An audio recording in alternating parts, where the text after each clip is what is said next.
Assalamualaikum warahmatullahi wabarakatuh. Di sini saya akan mempresentasikan hasil analisis aplikasi sejenis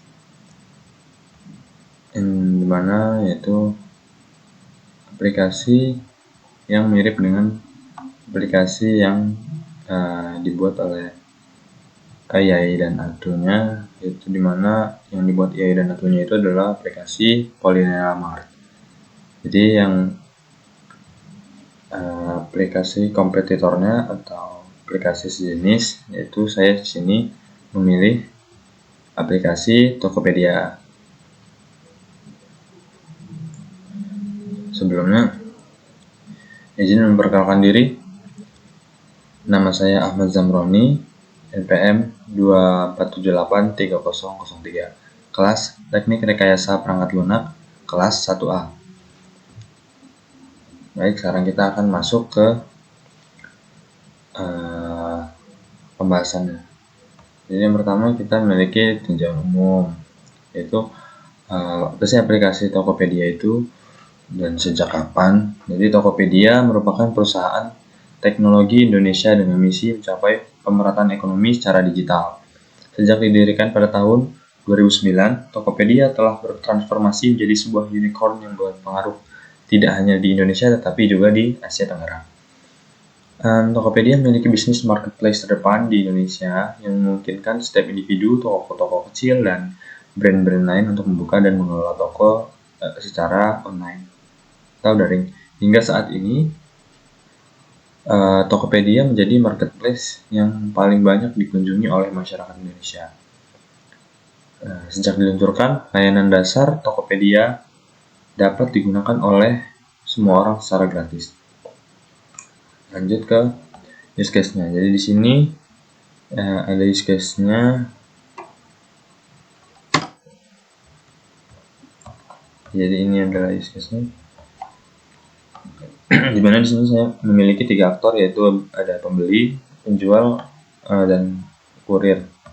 Jadi di sini pembeli itu bisa mencari produk, memilih produk, menambahkan produk ke dalam keranjang, melakukan check out, memilih metode pengiriman, memilih metode pembayaran, dan bisa melakukan pembayaran.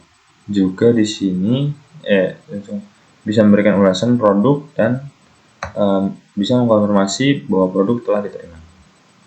Lalu ada seller, yaitu seller itu bisa mengonfirmasi pembayaran, mengemas produk, lalu dapat mengatur pengiriman produk.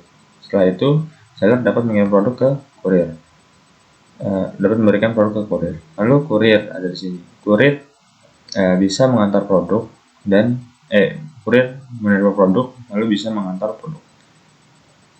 Dan juga dari ketiga aktor ini, sebelum mereka bisa melakukan hal-hal yang saya sebutkan tadi, yaitu diperlukan yang namanya login. Jadi login ini adalah untuk misalkan saat user masuk ke aplikasi ini, dia akan login itu sebagai buyer, sebagai seller, atau sebagai kurir. Lanjut ke activity diagram. Jadi sini activity diagram yaitu aktivitas yang dilakukan di aplikasi ini. Jadi yang pertama itu login pastinya. Lalu buyer mencari produk, dia memilih produk. Dia mencari, misalkan dia mencari produk baju misalkan. Maka ntar lalu sistem akan mencarikan produk yang sesuai. Jadi sistem akan mencarikan produk yang kata kuncinya adalah baju. Lalu sistem akan menampilkan produk yang dicari, misalkan baju tadi. Jadi sistem akan menampilkan baju ketampilan di aplikasinya. Lalu pembeli dapat memilih produk. Setelah memilih produk, lalu pembeli menentukan jumlah produk yang ingin dipesan. Setelah itu pembeli menambahkan produk ke dalam keranjang. Jadi gunanya keranjang ini adalah untuk mengumpulkan produk-produk yang ingin dipesan. Lalu jadi gunanya keranjang ini adalah untuk mengumpulkan produk yang dipesan. Jadi nanti kita bisa melakukan checkout secara berbarengan atau secara sekaligus. Setelah itu kita bisa melakukan checkout keranjang. Ini seperti yang saya katakan tadi, yaitu melakukan checkout keranjang. Jadi kita checkout semua barang yang ada di keranjang. Ya, walaupun kita bisa juga checkout hanya beberapa saja. Lalu memilih metode pengiriman. Jadi metode pengirimannya itu kita bisa milih. Setelah itu menentukan metode pembayaran. Jadi metode pembayarannya ini ada banyak ya. Mungkin ya saya sebutkan beberapa saja, yaitu bisa menggunakan bank, kartu kredit, habis itu bisa secara COD, dan juga bisa menggunakan seperti Dana. Ya, metode pembayaran seperti itu. Setelah itu kita bisa melakukan pembayaran. Lalu pembeli hanya tinggal menunggu pesanan. Setelah itu saat pengguna setelah melakukan pembayaran, maka sistem akan menghitung total pembayaran. Setelah itu sistem akan mengirim total pembayaran ke penjual. Lalu penjual akan verifikasi pembayaran. Lalu penjual akan mengemas produk. Setelah itu penjual akan mengatur pengiriman untuk produknya. Lalu penjual akan mengirimkan produk ke kurir. Lalu kurir akan menerima produk. Sebenarnya di sini kurir itu juga bisa. Jadi sebenarnya kurirnya yang mengambil produknya. Setelah itu kurir mengirimkan atau mengantar produk ke pembeli. Setelah pembeli, lalu pembeli akan menerima produk yang dipesan. Setelah itu pembeli akan mengonfirmasi bahwa produk yang dipesan sudah diterima. Lalu atas konfirmasi ini akan terkirimkan ke kurir. Lalu kurir akan mengonfirmasi bahwa produk sudah diterima oleh pembeli. Lalu konfirmasi ini akan terkirimkan ke penjual bahwa konfirmasi produk sudah diterima. Setelah itu pembeli dapat memberikan rating dan ulasan produk. Lalu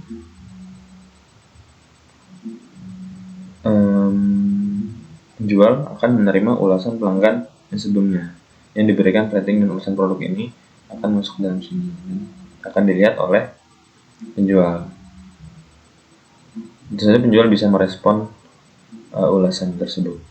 Setelah itu akan sampai akhir. Yang terakhir itu ada kebutuhan fungsional dan non fungsional.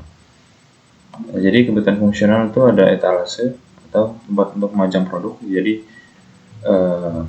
muncul tempatnya dan kita tinggal milih aja gitu. Lalu ada katalog produk ini seperti kategori. Jadi ada misalkan kita mencari fashion dia akan muncul baju, celana, jam tangan, gelang dan sebagainya, kalung. Atau jika kita milih elektronik, maka dia akan muncul seperti komputer, laptop, CPU, lalu mungkin ada kulkas atau TV, ya hal-hal elektronik seperti itu. Lalu ada pembayaran. Ya ini merupakan fungsi ya untuk membayar. Lalu yang keempat ada keranjang untuk menyimpan barang, untuk menaruh barang yang ingin dipesan, barang-barang yang dipesan. Lalu ada catatan toko, yaitu jadi di toko. Jadi ini seperti deskripsi toko. Jadi, saat kita membuka toko, maksudnya saat pembeli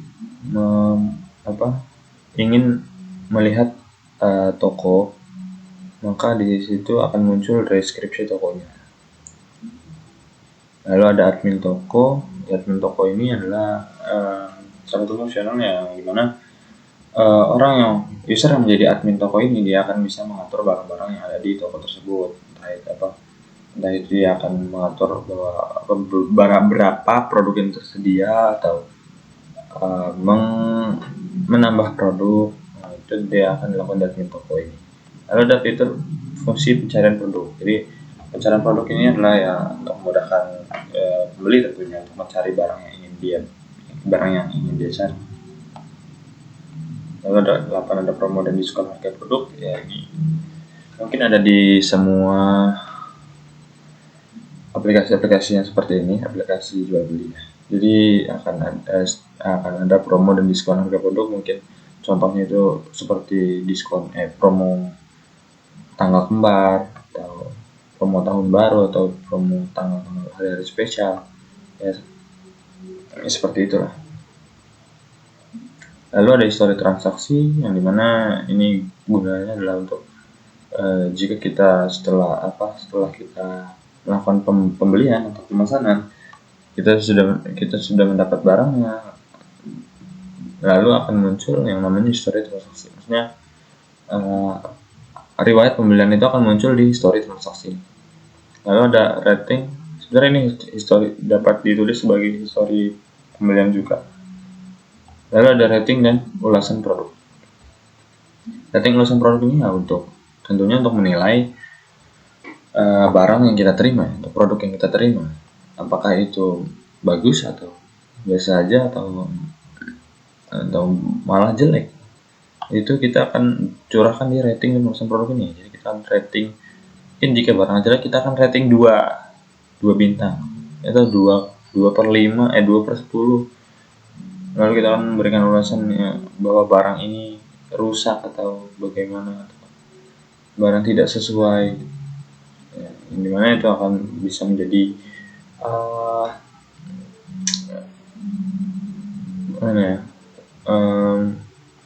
jadi patokan dari penjual gitu, agar penjual ini dapat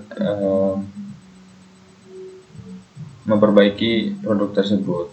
Lalu ada fungsi chat dengan penjual, dimana tentunya ini juga salah satu yang untuk membantu pembeli, yaitu dengan dia bisa bertanya dulu dengan si penjual apakah barang ini spesifik lengkapnya, mungkin jika memang di deskripsi tokonya tidak disediakan dengan secara lengkap, atau dia ingin bertanya bahwa apa sih produk ini, apa spesialnya produk ini, atau apapun dia bisa tanyakan ke penjual.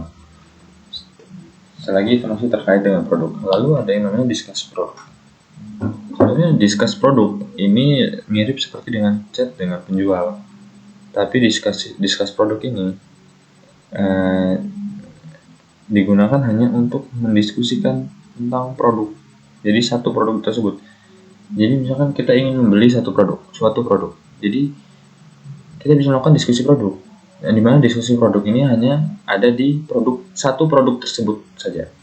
Berbeda dengan chat dengan penjual. Kalau chat dengan penjual kita chat langsung dengan penjualnya. Jadi kita bisa nanya produk apapun yang dia punya gitu. Lalu ada login user. Ya ini umum ya. Yang dimana kita ini untuk login, untuk menentukan bahwa kita sebagai apa gitu di dalam aplikasi. Dan yang terakhir ada memilih metode pembayaran. Memilih metode pembayaran itu mirip seperti yang jelas. Cuman kalau yang jelas ini adalah untuk melakukan pembayaran. Jadi lebih ke kayak kita melakukan pembayaran. Tapi kita juga bisa memilih metode pembayarannya. Metode pembayarannya ya seperti yang saya katakan tadi sebelumnya. Lalu ada kebutuhan non-fungsional. Kebutuhan fungsional aktif 24 jam non-stop, kecuali ada maintenance atau perbaikan. Jadi aplikasinya akan terus berjalan. Ya karena untuk apa juga untuk apa juga kita nonaktifkan gitu. Jadi biarlah dia aktif 24 jam. Kecuali ada maintenance atau perbaikan. Jadi kalau ada maintenance atau perbaikan, maka aplikasi tidak bisa dibuka. Lalu yang kedua itu bisa menggunakan bahasa lain selain bahasa Indonesia. Jadi aplikasi ini bisa menggunakan bahasa Inggris dan bahasa yang tersedia lainnya. Lalu yang ketiga ada aplikasi ini berjalan pada platform atau sistem operasi apa saja yang mendukung aplikasi berbasis website. Jadi aplikasi ini bisa digunakan di sistem operasi apapun selagi mendukung aplikasi berbasis website. Lalu yang keempat adalah minimum memori 128 MB. Jadi jika kita tidak memiliki memori 128 MB, maka kita tidak akan bisa membuka aplikasi Tokopedia ini. Lalu kelebihan dan kekurangan. Kelebihannya yaitu layanan Tokopedia sangat berperan dalam mendukung ratusan ribu UMKM Indonesia. Jadi layanan Tokopedia ini berperan besar dalam mensupport atau membantu ratusan ribu UMKM di Indonesia, yang juga ini bisa menciptakan yang dimana berkontribusi juga dalam menciptakan lapangan kerja baru dalam komunitas UMKM. Lalu yang kedua adalah tampilan website serta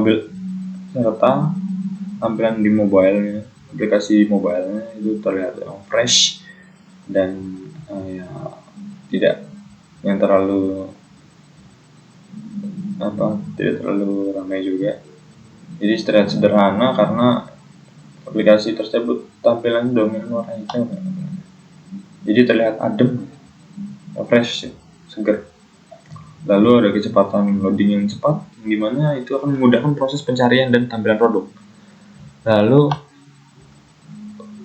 kita bisa mengelompokkan produk, kita bisa mengelompokkan produk per kategori, yang dimana memudahkan user untuk mencari dan menemukan produk. Lalu ada promo gratis ongkir dan diskon barang.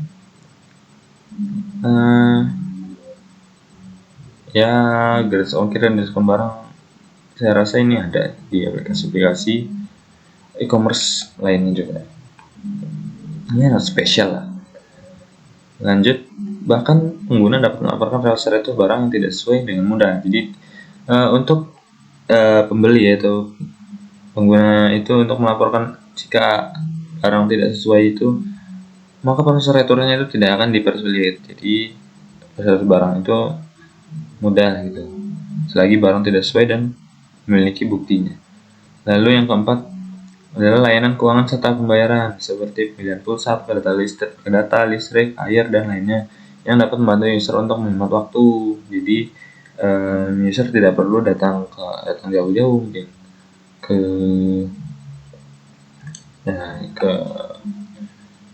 counter terdekat mungkin untuk top up pulsa atau pakai data listrik, air, dan sebagainya.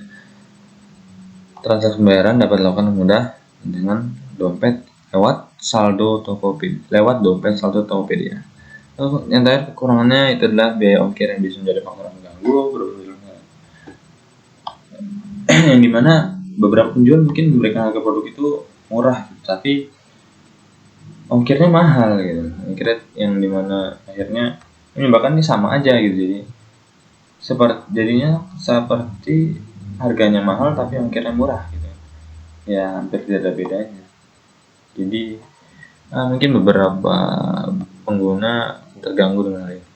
Ada banyak produk spam yang sering ditemukan. Jadi produk ini ditawarkan atau produk ini diberikan dengan harga yang murah sekali, tapi saat diterima kondisinya tidak sesuai.